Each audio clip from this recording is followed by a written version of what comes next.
menjaga ekologi kita. Karena kalau tidak seimbang pasti industrialisasi terus Makin berkembang makin biak ya. berkembang, kemudian hutan kita Makin makin nggak ada. Iya, gundul gitu kan. Sungai kita tercemar, air kita kualitasnya dipertanyakan, ya gitu. Dari 38 kabupaten kota sendiri, ini penghijauan yang masih perlu apa ya, perhatian begitu. Nah, Anda lihat mana nih?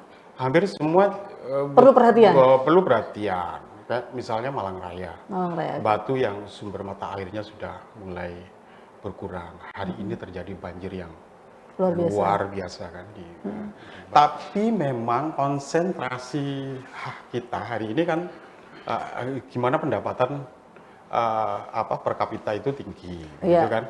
Hari ini kita kan kurang serius banget ngomong air saja. Air, iya. Misalnya satu ASN menjaga 10 cemara udang. Baru kemudian tahun berikutnya DLH bikin event festival cemara udang Lemu. Nah, gitu kan. Iya. Gus Dur kekeh bahwa perubahan itu ya dilakukan oleh pasak bumi, oleh akar rumput. Jadi Amerika bisa berubah kata Gus Dur bukan karena John Washington, tapi karena orang-orang yang buang teh di Boston. Kemudian bukan bangsanya Jean Paul Sartre yang perubahan besar ini terjadi.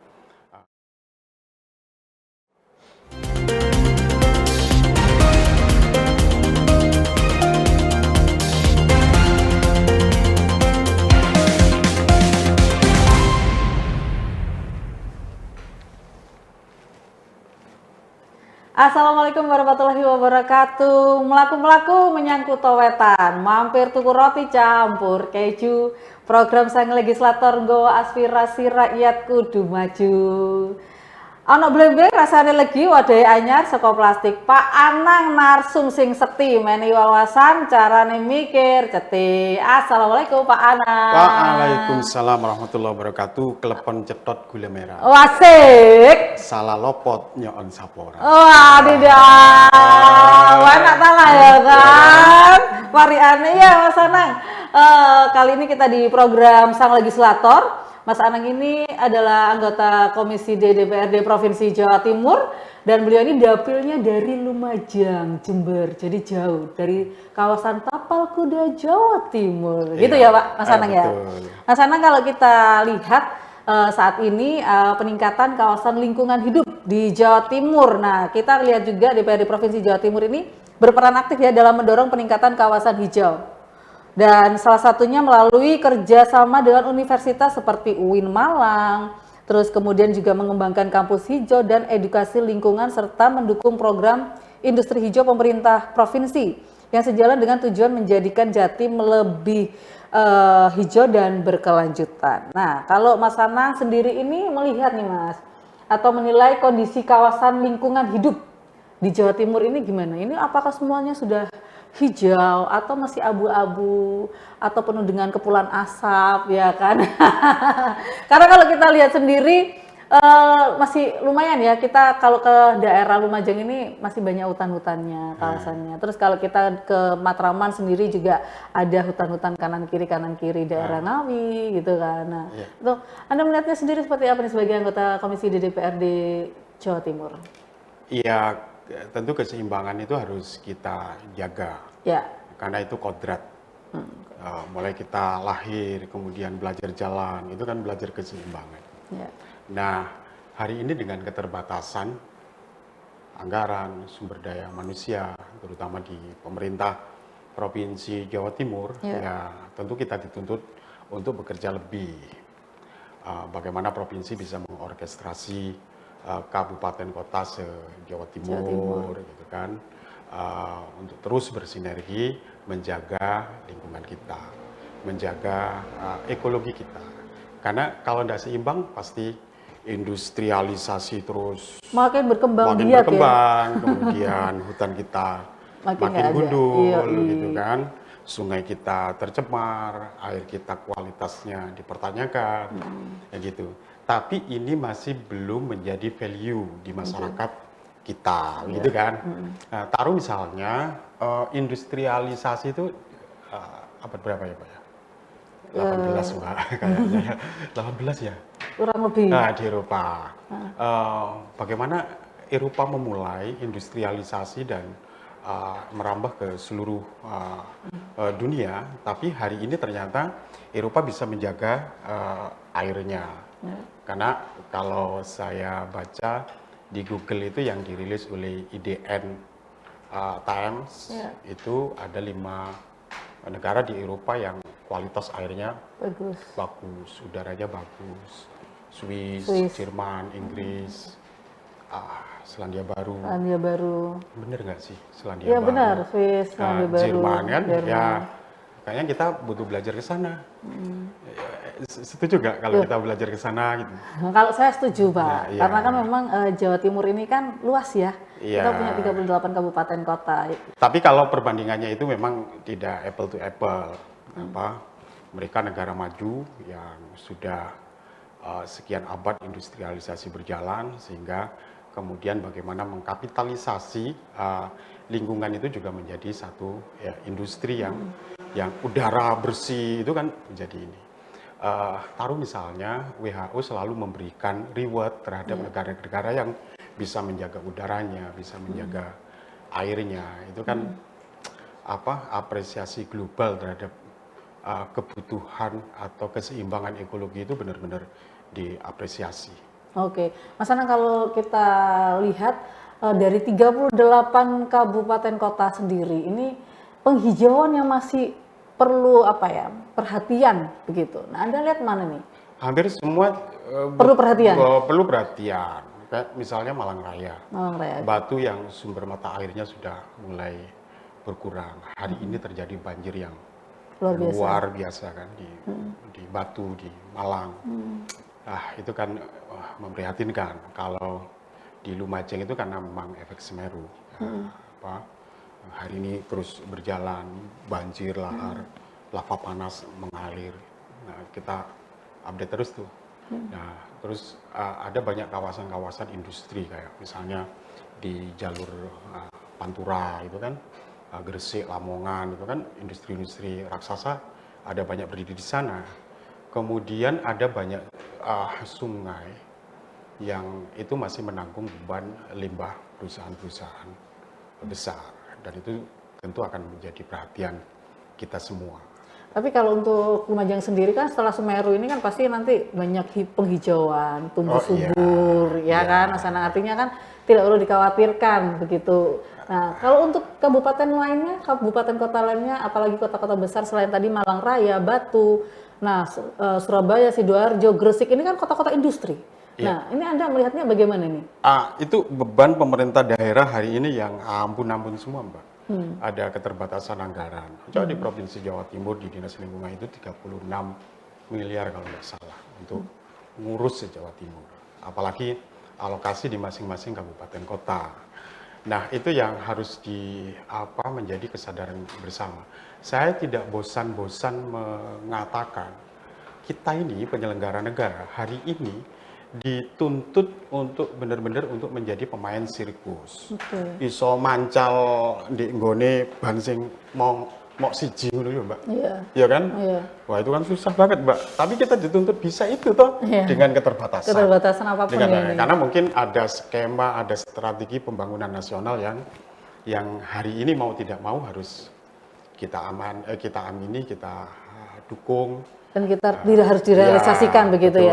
ya. Ya, Mas Anang, kalau kita lihat tantangan terbesar yang dihadapi dalam upaya peningkatan kualitas lingkungan hidup di daerah-daerah di Jawa Timur, tadi sempat dibilang bahwa sebenarnya anggaran-anggarannya juga agak susah begitu ya kan, itu menjadi tugas besar bagi pemerintah kabupaten kota. Ya, ini Anda melihat bagaimana nih, apa yang harus dilakukan pemerintah provinsi begitu? Wah, nenek moyang kita mengajarkan kita untuk selalu optimis. Funding fathers kita bangun Indonesia, bangun Nusantara sampai hari ini, generasi kita, Mbak, bisa menikmati seperti ini ya, wah luar biasa dengan zero anggaran, saling bergotong royong, ada raja yang menghibahkan hartanya, kemudian begitu kan, ada orang untuk luar biasa untuk membangun awal-awal Indonesia, dan kita hari ini menikmati, menjaga, dan tinggal bagaimana kita tidak membuat malu founding fathers kita, pendahulu-pendahulu kita. ya. Kita adalah generasi yang siap untuk membangun Indonesia dan melanjutkan pendahulu-pendahulu kita dengan keterbatasan apapun. Nah, Apalagi di era disruption ya, ya. perubahan itu kan hampir lebih cepat dari cahaya. Gitu kan. Nah, kita kan butuh adaptif juga dengan keadaan itu. Harus adaptif dan juga kita juga harus bagaimana bertahan ya, cara bertahan juga begitu. Nah, kalau Anda lihat tantangannya bagaimana supaya apa ya?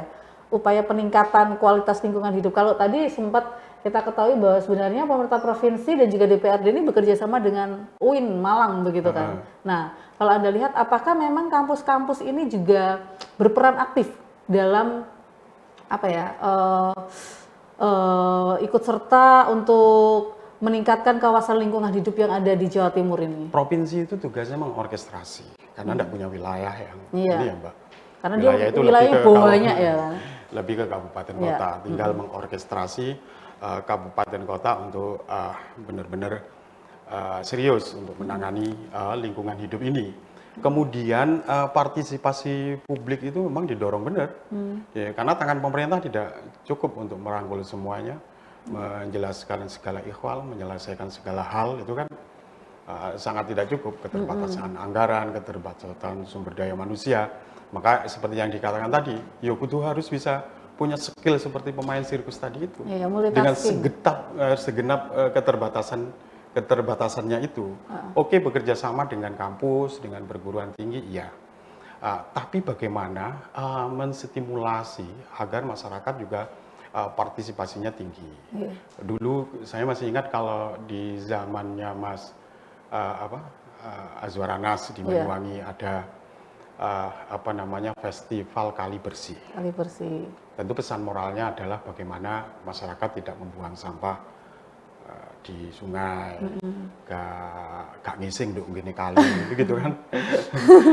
Artinya harus benar, itu salah satu upaya edukasi ya buat masyarakat menjaga lingkungan, menjaga kebersihan sungai. Iya, ben kali ini ketok bersih. Kali ini cek resik kan bisa dinikmati semua, iya, Mbak. Betul. Kali bersih, begitu kan kita ya senang. Limbah domestik, limbah industri tidak dibuang di sungai itu kan ya benar. seneng ya. Kali, pinggir kali, dulu ono liwat ini kan. Jadi nyaranya agak ilfil. Iya, tapi menarik juga itu kadang kan karena hari ini kan digitalisasi itu luar biasa pengaruhnya. Itu pernah saya lihat TikTok itu orang video liwat di sungai gitu kan. Ya kan? Nah, kalau sungai kita bersih, kemudian nggak mungkin keluar di sumber TikTok mata juga. air ini, begitu kan? Kemudian udara kita nyaman, efek rumah kaca juga tidak punya dampak yang serius terhadap ini, juga kan tidak menimbulkan rumah kaca, gitu kan? Kita kan nyaman. Nah, tapi memang konsentrasi kita hari ini kan gimana pendapatan per kapita itu tinggi, gitu kan. Hari ini kita kan kurang serius banget ngomong air saja.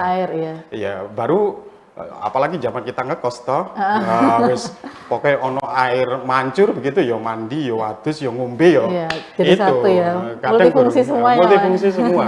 Baru ketika kita berkeluarga, berpikir dituntut untuk mikir anak-anak kita sehat, menjaga mereka kan, baru ini agar kita sehat sebagai seorang ibu, sebagai seorang bapak, bekerja menghidupi anak-anak kita, begitu kan, baru kita berpikir oh iya. Gitu.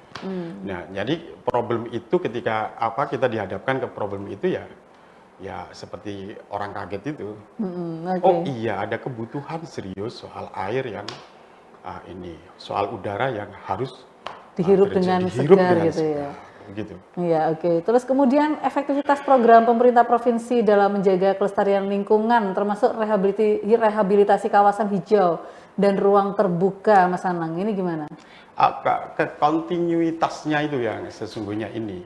Saya pikir program-program pemerintah, Dinas Lingkungan Hidup apik semua, bagus semuanya, tapi kontinuitas untuk menjaga itu kan ini. Saya sempat menyampaikan di beberapa podcast di lingkungan hidup itu, carikan skema. Misalnya kalau nanam nanam melakukan reboisasi, menanam cemara udang misalnya, itu tugaskan tuh kepada ASN di kabupaten kota untuk menjadi bapak atau ibu asuh dari cemara udang itu. Cemara udang. Misalnya satu ASN menjaga 10 cemara udang. Baru kemudian tahun berikutnya DLH bikin event festival cemara udang lemu. Nah, gitu kan. Iya. Sopo ASN sing ison jogo. Itu cemara udang dan lemu jadi beri reward. Dipromosikan. Gitu kan, Mbak?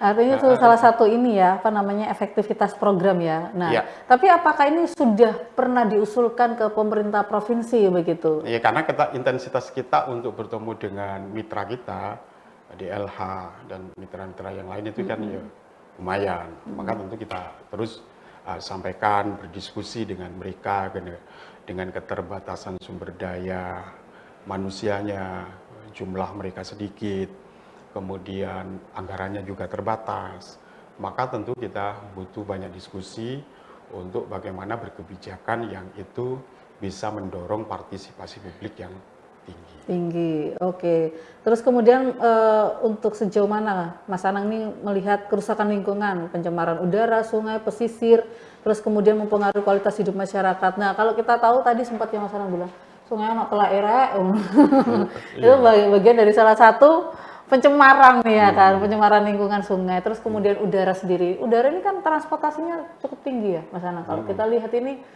volume kendaraan apalagi di kota-kota besar ini semakin banyak. Artinya ini juga mempengaruhi. Terus belum lagi ketika nanti hujan itu ada partikel-partikel plastik. Nah, ini kan juga berpengaruh ya pada kelangsungan hidup manusia ya, masyarakat Jawa Timur. Nah, Anda melihat bagaimana ini Mas Anang? Ya, parah sih enggak, tapi tidak ada pada satu wilayah yang baik-baik saja. Airnya, udaranya, lingkungannya, dan itu yang harus jadi konsentrasi. Taruh satu misal bagaimana program 3 juta rumah subsidi yang dicanangkan oleh pemerintah pusat. Itu harus ya memberikannya itu ya harus komprehensif, memperhatikan semuanya, sanitasinya bagus, air yang akan dikonsumsi mereka bagus. Jangan-jangan karena mereka butuh rumah, ya sudah terima kasih dapat rumah, kemudian sanitasinya tidak bagus, air yang mengaliri rumah-rumah mereka juga tidak layak konsumsi, misalnya mereka dapat rumah tapi penghuninya sakit-sakitan, itu kan juga masalah besar malahan ya kan? Masalah besar juga. Jadi setiap waktu, setiap perkembangan, setiap perubahan ya memang ada tantangan, ada masalahnya. Tapi ada solusi juga. Tentu ada solusinya. Nah, solusinya ini sebenarnya kalau kita lihat sendiri ini kan DPRD kan sebagai juga mitra dari pemerintah Provinsi Jawa Timur ya. Artinya juga mewakili masyarakat Jawa Timur gitu. Apakah ada istilahnya kalau tadi ada masalah, kemudian ada solusi. Solusi yang sebenarnya yang sudah pernah ditawarkan oleh DPRD Provinsi sendiri apa ini, Mas Anang? Begini, saya lebih ke makronya saja ya, Mbak. Jadi dulu itu di tahun 80-an ada LIPI itu menyelenggarakan diskusi ilmu-ilmu sosial di Manado. Ada yang sangat memorable di pikiran saya ketika baca buku dari hasil diskusi-diskusi itu. Ada perdebatan Gus Dur dengan Profesor Umar Khayyam, Dr. Umar Khayyam, budayawan dan pegiat ilmu-ilmu sosial. Gus Dur kekeh bahwa perubahan itu ya dilakukan oleh pasak bumi, oleh akar rumput. Jadi Amerika bisa berubah, kata Gus Dur, bukan karena John Washington, tapi karena orang-orang yang buang teh di Boston. Kemudian bukan bangsanya Jean Paul Sartre yang perubahan besar ini terjadi. Gus Dur kekeh itu, tapi akar rumput, pasak bumi ini, masah di bawah ini, seperti yang seperti yang diyakini dan dilakukan oleh Mao Zedong di Tiongkok, itu yang membawa perubahan. Tapi Umar Khayyam menemukan satu studi bahwa Jerman sebagai satu bangsa yang peradabannya jauh lebih maju dari bangsa-bangsa lain, ternyata mau menerima Naziisme, suatu paham yang sangat mengerikan.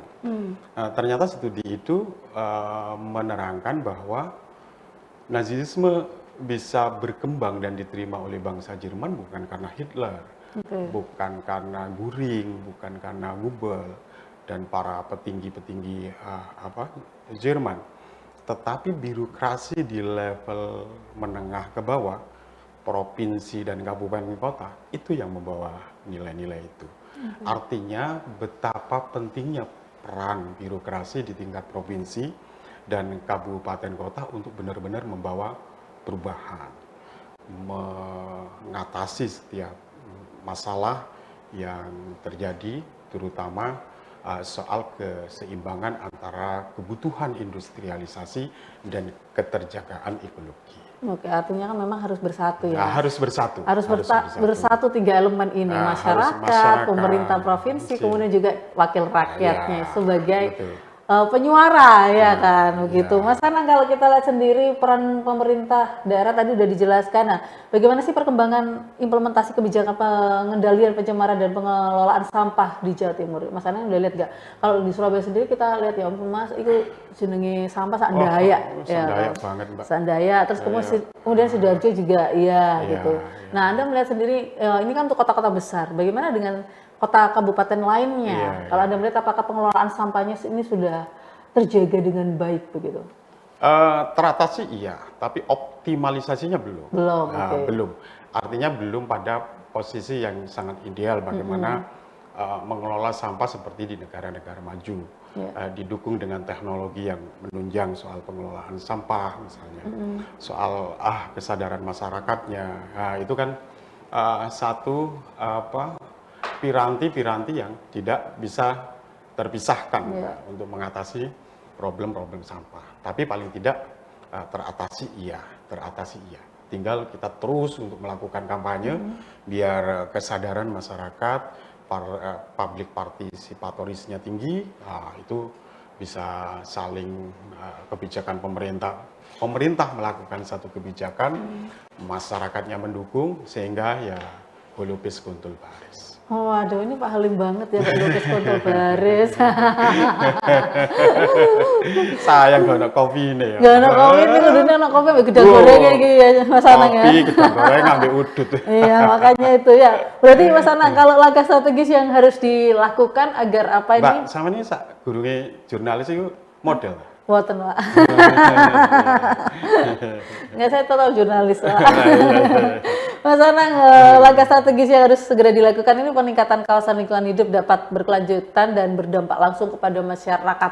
Artinya tadi kalau Mas Anang sempat di awal bilang ya apa Mbak, ini belajar tentang Swiss di negara-negara Eropa. Nah, ini apakah memang harus supaya pemerintah Jawa Timur ini bisa mengimplementasikan atau mengaplikasikan agar masyarakat ini benar-benar bisa menjaga lingkungan sekitar. Nah, ini bagaimana kalau Anda melihat ini? Apakah memang harus belajar ke sono Eropa gitu, atau cukup di sini aja tapi kita memang punya penelitian-penelitian khusus gitu supaya lingkungannya Jawa Timur ini hijau benderang begitu, nggak ada polusi nggak ono kali gitu ya kan. Variabelnya banyak, sampahnya juga teratasi dengan baik begitu, meskipun ada bank sampah kan edukasinya ke masyarakat kan juga agak kurang gitu. Terus dowoh menembak. Terus yang terpenting itu tata ruang sih Mbak. Tata ruang, oke. Kalau di tempat permukiman kemudian ada berdiri industri yang memproduksi polusi, ya kan juga nggak lucu pisan gitu. Tapi bagaimana wilayah industri itu dikonsentrasikan di wilayah tertentu, kemudian ruang hijau diperbanyak di masing-masing kabupaten kota. Yang terpenting lagi ya hutan kita harus terjaga. Ya kita kan nek ngomong hutan gitu pasti pikiran kita Amazon. Amazon ya agak serem ya, hutannya banyak harimau. Gitu ya. Terus ndi nggone Blora. Nek Jawa Timur ndi? Jawa Timur itu Banyuwangi kok apa, Mbak? Banyuwangi hutan. Sing biasa akeh wong pesugihan ndok ngono. Iya. Di Lumajang juga banyak hutan kan? Ya enggak kan, wilayah kita Jawa Timur. Oh iya, Jawa Timur. Aku ngomongi Lumajang dot di mana kampanye. Artinya daerah Tapal Kuda kan banyak Mas Anang Iya, untuk iya, hutan. iya. Kalau di daerah Matraman kan Ngawi juga sepanjang jalannya kan hutan ya kan. Ya Ngawi. Ngawi, iya bener banget hutan-hutannya. Oke, Mas Anang artinya Dia lebih mengurangi hutan-hutan produksi lah. oke, hutan-hutan Ya, produksi harus dikurangi. dikurangi. Industrial juga harus jangan ditambah lagi begitu ya. Betul. Nggih. Terus bangunan-bangunan tinggi gitu, pencakar langit ini juga jangan dibangun-bangun lagi gitu. Gimana Mas Anang kalau Anda melihat? Ya, kebutuhan itu memang kebutuhan setiap saat bertambah. Tapi bagaimana menyeimbangkan itu antara alam kita terjaga, tapi industri kita tetap jalan. Artinya supaya ini kalau kita lihat sendiri banyak bencana banjir yang terjadi di Sebenarnya, Indonesia, iya. ya kan. Tadi Mas Anang juga bilang Batu Malang supaya memang terhindar memang harus ini sama-sama seimbang ya, balance ya, iya. antara kebutuhan alam, ya kan, harus benar-benar kita lihat dijaga, tapi kebutuhan manusia juga kita harus turuti gitu, atau bagaimana, Mas Anang kalau melihat? Ya itu.